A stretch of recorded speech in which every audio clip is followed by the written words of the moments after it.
Jogi Ramesh release అవ్వగానే ఉమ్, నారా లోకేష్‌కి press meet పెట్టి మరి ఉమ్, విజయవాడ కనకదుర్గ గుడి దగ్గరికి రాని ఉమ్. వార్నింగ్ ఇచ్చారు. అవునండి. సో ఈ వార్నింగ్ వెనకాల రీజన్ వార్నింగ్ వెనకాల ఏంటంటే ఆయన సుమారు ఒక 2 నెలలు అండి, సుమారు అంటే ఎగ్జాక్ట్ నెంబర్ తెలియదు కానీ సుమారు 2 నెలలు ఏంటంటే ఆయన ఒక అవినీతి కేసులో జైల్లో రిమాండ్ ఖైదీగా ఉన్నారు. దానికి ఏంటంటే అది కేవలం లోకేష్ గారు పర్సనల్గా అరెస్ట్ చేయించిన విషయం మీద ఆయన ఏంటంటే, లోకేష్ నువ్వు ఇటువంటి ఇలా చేస్తావు, నా కుటుంబాన్ని ఏ పాపం తెలియని నన్ను ఇలా చేసి నన్ను జైల్లో పెట్టేస్తావా అని ఏంటంటే వ్యక్తిగతంగా, అంటే లోకేష్ గారే స్వయంగా చేసాడేమో అన్న ఉద్దేశంతో ఏంటంటే నిన్న జైలు నుంచి బయటకు వచ్చాక ఏంటంటే లోకేష్ గారికి సవాల్ ఇస్తున్నాడు.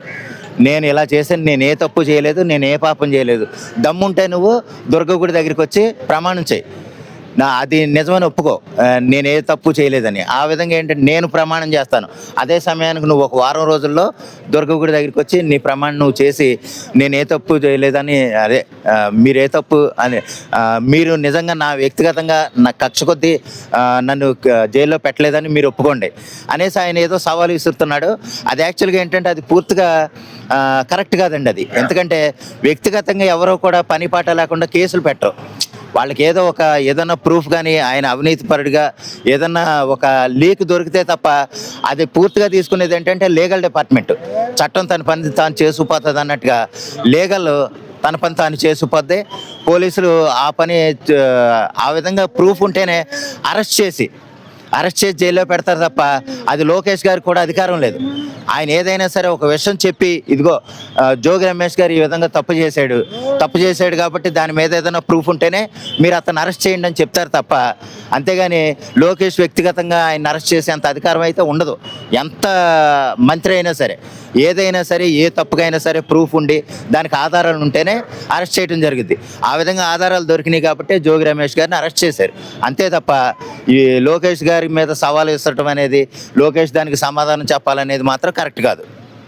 అండ్ అలానే ఇంకొకటి కూడా అన్నారు, ఇక్కడ మెడిసిన్ లేక ఆసుపత్రిలో జనాలు చనిపోతుంటే మీరు దావోస్ వెళ్ళి పార్టీలు చేసుకుంటున్నారని. అవునండి, అవును. అది ఎలాగంటేనండి, యాక్చువల్గా ఏంటంటే వాళ్ళు ఏదో ఒకటి మాట్లాడాలి. వాళ్ళు ప్రజాప్రతినిధులుగా ఉన్నట్టు తన నియోజకవర్గంలో ఉన్న కేడర్ని కాపాడుకోవాలి కాబట్టి వాళ్ళు ఏదో ఒకటి మాట్లాడుతూ ఉంటారు. ఇప్పుడు నిజంగా సపోజు రోడ్డు మీద అన్నీ వెళ్తున్నా సరే ఏం వెళ్తలేదని చెప్పాలి.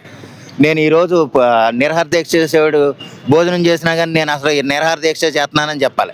అదేవిధంగా ఏంటంటే హాస్పిటల్లో మందులు ఉండలేదని చెప్పాలి, రోడ్డు మీద మనుషులు తిరగట్లేదని చెప్పాలి, ప్రజలు క్షేమంగా లేరని చెప్పాలి. అన్ని రకాలుగా వాళ్ళు ఏ విధంగా అయితే తన కేడర్ని కాపాడుకోవాలో ఆ విధంగా చెప్పుకుంటారు. ఇంకా అలాగా దానికి ఏంటంటే అన్నదానికి అన్నీ కరెక్టే అని మాత్రం మనం నమ్ముకోకలే. వాళ్ళు అబద్ధాలు చెప్పినా సరే, అంటే ఎదురుగా మనకు కనపడుతున్నా సరే అక్కడ ఏం లేదని చెప్పాలి. వాళ్ళ తీరు అలా ఉంటుందండి. అది అన్ని విషయాలను అది ప్రజలు గమనించారు, దానికి తగ్గట్టుగాను వాళ్ళని ఎక్కడ పెట్టాలో అక్కడ పెట్టారు, అంతే తప్ప జోగి రమేష్ గారు అన్నదాన్ని మనం సీరియస్గా తీసుకోక్కర్లేదు. వాళ్ళు ఏమో పార్టీలు చేసుకోవడానికి దావోస్ వెళ్ళారని చెప్తున్నారు నిన్న. మరి పార్టీలు చేసుకోవడానికి దావోస్ వెళ్ళారో లేకపోతే ఏదైనా పెట్టుబడులు తేవడానికి దావోస్ వెళ్ళారో అనేది మొత్తం ఆంధ్రప్రదేశ్ ప్రజానీకం మొత్తానికి తెలుసు. ఒక వైసీపీ వాళ్ళకి తెలియదో లేకపోతే జోగి రమేష్ గారికే తెలియదో మరి మనకైతే తెలియదు, కానీ అందరికీ తెలుసు అది.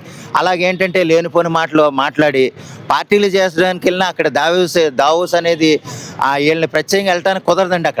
అక్కడ ఎంతమందిని కలిశారు, ఎవరెవరిని కలిశారు, వాళ్ళు ఎవరనేది చంద్రబాబు నాయుడు గారు ప్రతి సందర్భంలోనూ ఫోటోలు తీసి పెడుతున్నారు. ఎవరెవరిని కలిశారు, ఈరోజు ఎవరిని కలిశారు అన్నది కావాలంటే ఆ ట్విట్టర్ ఫాలో అయితే కనుక అది అందరికీ తెలుస్తుంది. దాన్ని ఫాలో అవ్వమనండి ఒకసారి జోగి రమేష్ గారిని. ఎవరెవరు ఏం చేయట్లేదు, పార్టీలు చేసుకోవడానికి వెళ్ళారో లేకపోతే పెట్టుబడులు తేవడానికి వెళ్ళారు అనేది జోగి రమేష్ గారు కొంచెం తెలుసుకుంటే మంచిది అనేది నా ఉద్దేశం అండి. ఫైనల్గా ఇంకొక స్టేట్మెంట్ ఇచ్చారు, ఈసారి జగన్ని గెలిపించుకుంటాం, మళ్ళీ వైసీపీని అధికారంలో తెచ్చుకుంటామని. అవునండి, అవును. జరుగుతుంటారా? అది జరగటం అనేది ఆ 2029కి వచ్చిన పరిస్థితులు బట్టి ఉంటుందండి. అలాగే ఏంటంటే ఇది ప్రజాశాంతి పార్టీలో కేఏ పాల్ గారు కూడా అన్నారు, లేదా 2014లో పవన్ కళ్యాణ్ గారు కూడా అన్నారు ఒక విధంగా, ఏమని, నేను ఖచ్చితంగా గెలుస్తాను, నేను అధికారంలోకి వస్తానండి. అది నమ్మకంతో కొంతమంది అనొచ్చు.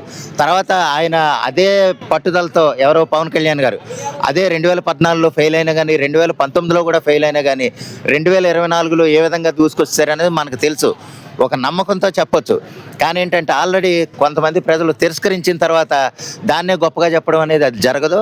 అది ఎలాగంటే ఇప్పుడు నేను పాదయాత్ర చేస్తాను, 15 నెలల తర్వాత అంటే సంవత్సరంన్నర తర్వాత పాదయాత్ర చేస్తాను, పాదయాత్ర చేసి ప్రజలతోనే ఉంటాను, ప్రజలతో ఉండి నేను మొత్తం నెగ్గేస్తాను, మళ్ళీ నేనే అధికారంలోకి వస్తాను అనేది నమ్మకంతో చెప్పుకుంటే చెప్పుకోవచ్చు, కానీ వస్తారు రారు అనేది మాత్రం ప్రజలు నిర్ధారించాలి, ప్రజలు నిర్ణయించాలి, అంతే.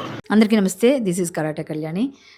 మీరు మంచి న్యూస్ చూడాలన్నా, మంచి విషయాలన్నీ కూడా తెలుసుకోవాలనుకున్నా కూడా please subscribe V channel. Hello అండి, వీటీవీ సబ్స్క్రైబ్ చేయండి. హాయ్ అండి, this is actor Suman. So వీటీవీని లైక్ చేయండి, షేర్ చేయండి, సబ్స్క్రైబ్ చేయండి. Hi hello, I'm Sashirekha, Miss India. So వీటీవీని లైక్ చేయండి, సబ్స్క్రైబ్ చేయండి, షేర్ చేయండి. ఏమైనా డౌట్స్ ఉంటే కామెంట్ బాక్స్లో కామెంట్ చేయండి. Thanks for VTV.